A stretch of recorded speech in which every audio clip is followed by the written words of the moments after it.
দর্শকবৃন্দ, আশা করি প্রত্যেকেই ভালো রয়েছে। হলিডে কোচিং ইউটিউবের চ্যানেলের পক্ষ থেকে সবাইকেই স্বাগতম জানাই। ক্লাস 11-এর সেকেন্ড সেমিস্টারের পর্ষদ থেকে যে মডেল প্রশ্নগুলো দেওয়া হয়েছে, সেই মডেল প্রশ্নগুলো 2 নম্বরের প্রশ্নের উত্তরগুলো তোমাদের সামনে উপস্থাপন করব। আশা করি ভিডিওটি ভালো লাগবে। ভালো লেগে থাকলে অবশ্যই চ্যানেলটি সাবস্ক্রাইব করে পাশে থাকা বেল আইকনটি প্রেস করতে ভুলবে না। ছোট্ট একটি লাইক করতে ভুলবে না। বন্ধুদেরকে শেয়ার করে জানিয়ে দিতে ভুলবে না।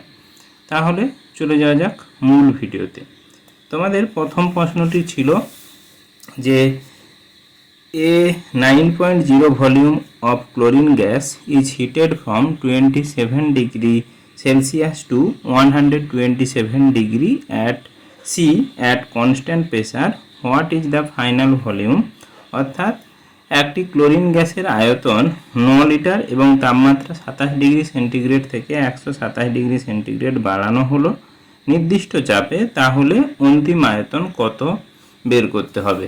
এটা আমরা চার্লস এবং বয়েলের সূত্রের যে গাণিতিক রূপগুলো ছিল সেখান থেকেই আমরা জানি V1S1 সমান V1 বাই T1 সমান V2 বাই T2। এখানে V1 সমান 9 লিটার, T1 সমান 27 ডিগ্রি সেন্টিগ্রেড। এখানে কেলভিনে নিয়ে যেতে হবে, 273 দিয়ে যোগ করতে হবে 300 কেলভিন।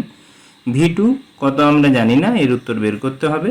T2 দেওয়া রয়েছে 127 ডিগ্রি সেন্টিগ্রেড, সেটা 273 দিয়ে যোগ করলে 400 কেলভিন। সেখান থেকে আমরা বা করে 9/300 V1 এবং T1 এর মান বসিয়ে V2 এর মান বের করতে যে সমাধানটা পাবো এবং কাটাকাটি করব, V2 সমান 12। অর্থাৎ অন্তিম আয়তন হবে 127 ডিগ্রি সেন্টিগ্রেডে ক্লোরিনের আয়তন 12 লিটার। 2 দাগের প্রশ্ন, স্টেট অ্যান্ড এক্সপ্লেন্স রাউলস ল। যদিও রাউলস ল তোমাদের কিন্তু ক্লাস 12-এর অংশ, এখানে কেন দেওয়া হয়েছে সে সম্পর্কে আমার বিস্তর একটি জিজ্ঞাসা রয়েছে। তার উত্তর সেই রাউলস ল রয়েছে তোমাদের দ্রবণে। রাউলস লটি বিবৃত করো এবং ব্যাখ্যা করো। আমি তোমাদের ক্লাস 12-এর অংশ থেকে তোমাদের সামনে উপস্থাপন করলাম। রাউল্টের সূত্রটি হলো, কোনো অনুদ্বায়ী তড়িৎ অবিশ্লেষ্য দ্রাবক কোনো দ্রাবকে দ্রবীভূত করলে দ্রবণের বাষ্পচাপের যে আপেক্ষিক অবনমন হয় তা দ্রবণের মধ্যে উপস্থিত দ্রাবের মোল ভগ্নাংশের সমান হয়। মনে করি বিশুদ্ধ দ্রাবকের বাষ্পচাপ যদি P হয়, দ্রবণের বাষ্পচাপ P0, অতএব বাষ্পচাপের আপেক্ষিক অবনমন সমান P মাইনাস P0/P। আবার মনে করি দ্রাবের মূল ভগ্নাংশ সমান N2, দ্রাবকের মূল সংখ্যা N2 এবং দ্রাবকের মূল সংখ্যা যদি N1 হয়, তাহলে দ্রাবের মূল ভগ্নাংশ x2 সমান হয় N2/N1 প্লাস N2। রাউল্টের সূত্র অনুসারে P minus P0/P equal to x2, অর্থাৎ দ্রাবের মূল ভগ্নাংশ সমান N2/N1 প্লাস N2। এটাই দ্রাবের সূত্রের গাণিতিক ব্যাখ্যা। এরপরে 3 দাগের প্রশ্ন তোমাদের রয়েছে, state the first law of thermodynamics with suitable mathematics form. অর্থাৎ তাপগতিবিদ্যার প্রথম সূত্রটি বিবৃতি করো, গাণিতিক সমীকরণটি লেখো। এবং তাপগতিবিদ্যার প্রথম সূত্রটি হলো, মহাবিশ্বের শক্তি অবিনশ্বর, শক্তির সৃষ্টি হয় না, ধ্বংস হয় না, কেবল এক রূপ থেকে অন্য রূপে পরিবর্তিত হয়। এবং ডেল্টা ইউ সমান কিউ প্লাস ডাব্লু, যেখানে ডেল্টা ইউ হচ্ছে সিস্টেমের অন্তিম শক্তির পরিবর্তন এবং কিউ হচ্ছে সিস্টেমে প্রযুক্ত তাপ, ডাব্লু হলো সিস্টেমের উপরে যে কার্য, সেটা হলো কিউ। আশা করি ভিডিওটি ভালো লাগছে। ভালো লেগে থাকলে অবশ্যই চ্যানেলটি সাবস্ক্রাইব করে পাশে থাকা বেল আইকনটি প্রেস করতে ভুলবে না। এবং তোমরা যদি LAQ অর্থাৎ 3 নম্বরের প্রশ্নগুলোর উত্তর চাও, অবশ্যই কমেন্ট সেকশনে কমেন্ট করতে ভুলবে না। তাহলে তোমাদের কমেন্টের উপর নির্ভর করে কিন্তু আমি তোমাদের সামনে ভিডিওটি উপস্থাপন করব। এবং তোমাদেরকে অবশ্যই বলে রাখি, তোমাদের জন্য কিছু সাজেস্টিভ টাইপ প্রশ্ন আমি তোমাদের সামনে কিছুদিনের মধ্যে অবশ্যই উপস্থাপন করব। এই জন্য সবাইকেই চ্যানেলটি সাবস্ক্রাইব করে পাশে থাকা বেল আইকনটি প্রেস করতে ভুলবে না, যাতে ভিডিও আপলোড করলেই তোমাদের সামনে নোটিফিকেশান গিয়ে হাজির হয়।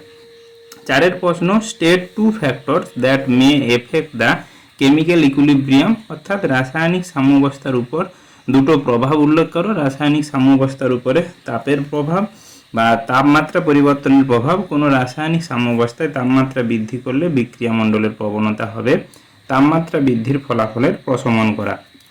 দ্বিতীয় তোমার ফ্যাক্টর হচ্ছে চাপ পরিবর্তনের প্রভাব।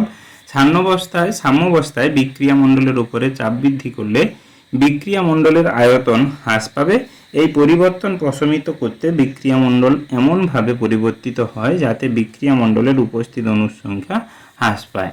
5 প্রশ্ন, what are buffer solution, buffer দ্রবণ কি? বাফার দ্রবণ, গিভ অ্যান এক্সাম্পল বাফার, অর্থাৎ বাফার দ্রবণ কি এবং উদাহরণ দাও। বাফার দ্রবণ পিএইচ জানা এবং প্রশমন ক্ষমতাযুক্ত দ্রবণের সামান্য পরিমাণ অ্যাসিড বা ক্ষার সংযুক্ত হলে ওই দ্রবণ অ্যাসিড বা ক্ষার প্রশমন করে দ্রবণের পিএইচ স্থির রাখলে একে বাফার সলিউশন বা বাফার দ্রবণ বলে। উদাহরণ, অ্যাসিটিক অ্যাসিড ও সোডিয়াম অ্যাসিটেটের মিশ্রণ, অর্থাৎ CH3COOH ও CH3COON এর মিশ্রণ। 6 প্রশ্ন, state the difference between deionised water and distil water. যদিও তোমাদের জল রসায়ন কিন্তু আগের সেমিস্টারে হয়ে গিয়েছে, তাও কেন জল রসায়নের প্রশ্ন দেওয়া রয়েছে সেটাও আমার জিজ্ঞাসা থাকলো তোমাদের জন্য। আয়নমুক্ত জল, উদাহরণ তোমাদের সামনে উত্তরগুলো উপস্থাপন করছি। আয়নমুক্ত জল হচ্ছে বিশুদ্ধ, আর পাতিত জল অর্থাৎ ডিস্টিল ওয়াটার হলো অধিক বিশুদ্ধ। এই জলে জৈব অশুদ্ধি থাকে আয়নমুক্ত জলে, পাতিত জলে জৈব অশুদ্ধি থাকে না। আয়নমুক্ত জলে জৈব যৌগ যেমন পাইরোজেন বর্তমান, কিন্তু পাতিত জলে পাইরোজেন অনুপস্থিত থাকে।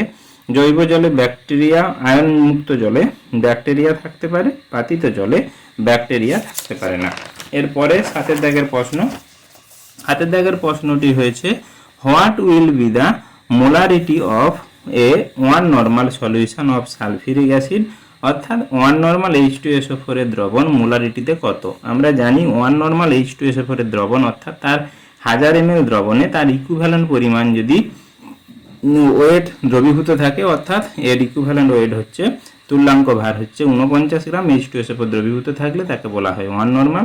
আবার 1 মোলার H2SO4 দ্রবণ সমান আমরা জানি 1000 ml দ্রবণে যদি তার মোল বা আণবিক ভর পরিমাণ, অর্থাৎ এর আণবিক ভর 98 গ্রাম H2SO4 দ্রবীভূত থাকে, অর্থাৎ সেখান থেকে বলতে পারি হাফ অর্থাৎ 0.5 মোলার H2SO4 সমান 1000 ml দ্রবণে 49 গ্রাম H2SO4, অর্থাৎ আমরা বলতে পারি যে 1 normal equal to 0.5 molar H2SO4। এরপরে give two example of neutralization indicator, অর্থাৎ দুটো প্রশমন নির্দেশকের নাম লেখো। দুটো প্রশমন নির্দেশকের নাম ফেনোলফথেলিন ও মিথাইল অরেঞ্জ। ফেনোলফথেলিন অ্যাসিডে বর্ণহীন, ক্ষারে গোলাপি বর্ণ। মিথাইল অরেঞ্জ অ্যাসিডে লাল এবং ক্ষারে হলুদ বর্ণ ধারণ করে।